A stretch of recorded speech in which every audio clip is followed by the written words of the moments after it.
From the people that brought you Piko Collection 1 and Piko Collection 2 comes the Piko Collection 3. I've just dropped one on the floor. Hey Evercade fans, what's up? Games Apprentice back with another Evercade cat review.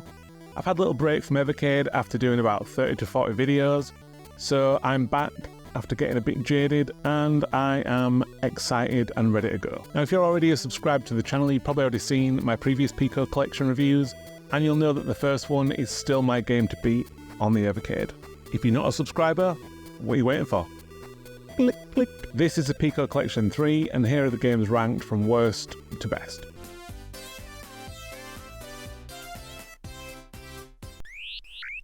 Two of the worst games I've ever played are in this collection. And the first is Sword of Sodan.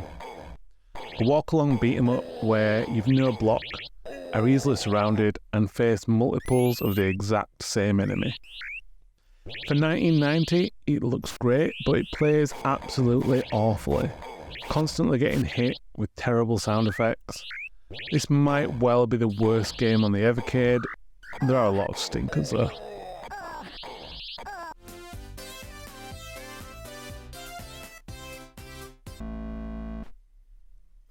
Speaking of stinkers, this one is just god-awful. Playing it, I couldn't imagine playing a worse game on this collection, but I played it before Sword of Sodan. The gameplay is slow and clunky, it's boring combined with awful music and repetitive sound effects. This is a real bottom-of-the-barrel bargain bin stuff right here.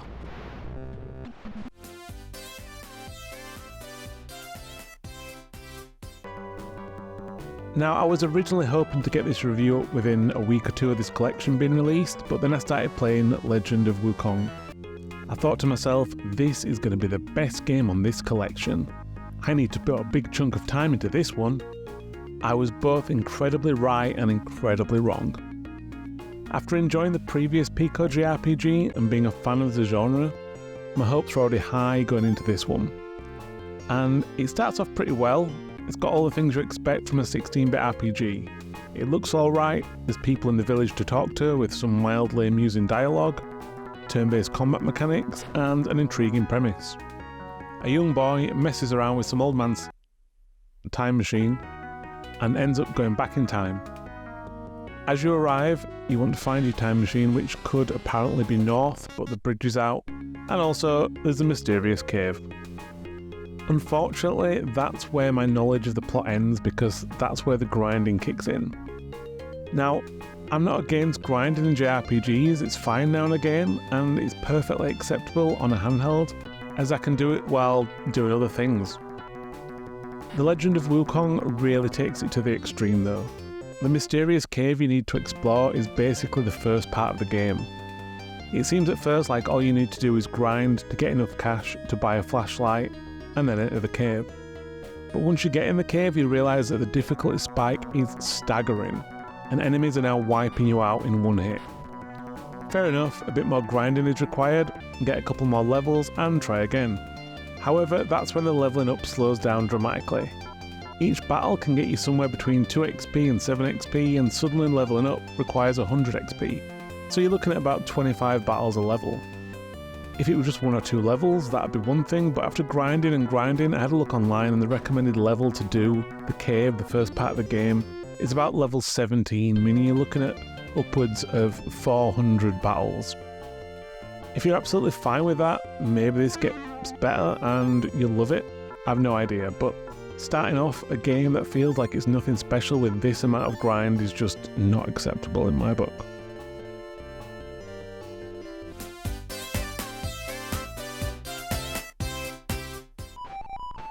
With this game, I had a roller coaster of emotions. Seeing the name, box art, and a screenshot, I thought, this is going to be shit. Then it starts, and it seems to be an adventure game rather than a bad platformer.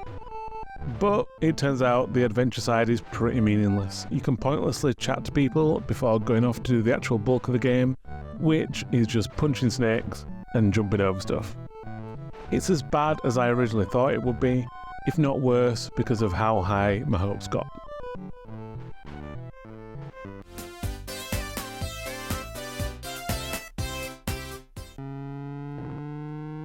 The original Grand Theft Auto is what comes to mind with this one, but this isn't anywhere near as good.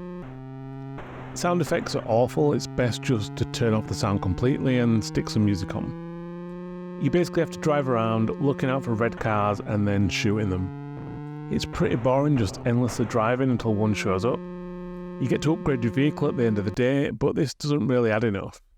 It's not terrible, but it doesn't quite hit the highs of mediocrity either. It did make me realise that I'd love a PS1 GTA collection on the Evercade. If anyone from Blaze is watching, which they almost certainly aren't, make it so and I'll give it a 10. Also, send me free stuff.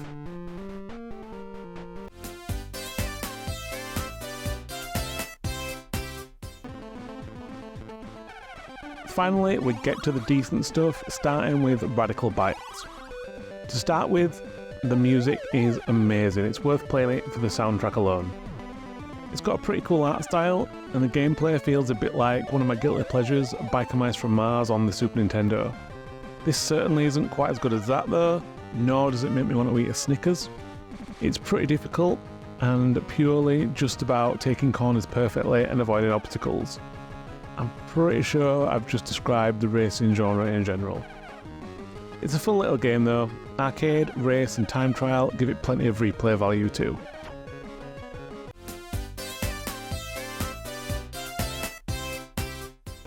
It's time for some crazy bubble action. This is a pretty fun puzzle game once you get your head around the fact that you fire in the top coloured bubble of the two, which just seems backwards to me. It's a pretty fast match 3 game that feels slightly more unique with its whole 3D gimmick. It's always cool to see PS1 games on here, even if this does look awful. It's definitely one for the handheld Evercade, rather than the Evercade Versus. Still, I had a fun time with this one, and it's worth checking out.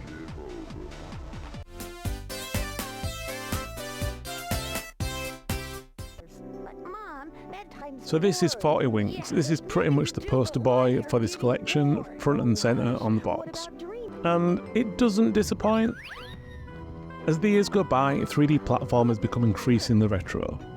What was once a staple of the PlayStation 1 and Nintendo 64 era are now few and far between, and I believe this is the first one on the Evercade. I say this because these facts put this one higher up on my list than it probably deserves. As far as 3D platformers go, it's alright. You run around the deceptively linear levels, collecting cogs to unlock new areas, and collecting all the winks, presumably 40 of them. It's got the annoying PS1 camera issues, the detection system to tell your character a block needs pushing is awful, and it's not exactly a thrilling game. It was clearly aimed at young kids, feeling more like a bad Spyro than a bad Mario 64. Still, there's nothing else like it on the Evercade at the moment. If you like 3D platformers and you want one on the Evercade, then I guess you'll enjoy this one.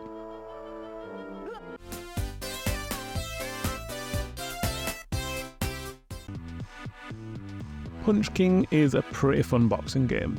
It's definitely a lot better than the other boxing games I've reviewed on the Evercade. It's got a sort of Punch-Out vibe to it with the art style, but it feels more of a boxing sim, whereas Punch-Out is more just a boss fight. It looks alright with its big characters and interesting backgrounds. Whilst the sound effects are decent, it's always nice to hear a punch land and the music is okay. It's certainly one of the better games on this collection.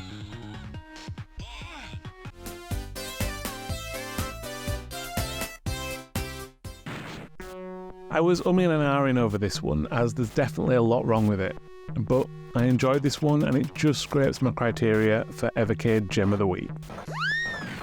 Zero Tolerance definitely made me long for Doom to come to Evercade, and I think it's made me look forward more to the Duke Nukem collection. It doesn't look great, and there's not much enemy variety, but mowing down enemies with a shotgun is very satisfying. It's got a decent map as well for an early FPS, and it's just a fun game. FPS games have come a long way since this era, but there's something cool about just being able to turn around and shoot without having to look up and down. It's a fun genre that you don't really see much of anymore. Overall, the Piko Collection 3 is a mixed bag. From a variety point of view and a games I'd never heard of point of view, it gets a perfect score. However, really, it's let down by the quality. Nothing's really amazing, and there are a few too many games on the lower end of the scale. Still, that variety and the amount of unknown games on here really bring it up. For those reasons, I'm going to score this one a 6.5 out of 10. As always, thanks so much for watching. Don't forget to like the video and click subscribe for more of my content. Let me know what you think of the collection yourself in the comments, and hopefully I'll catch you next time.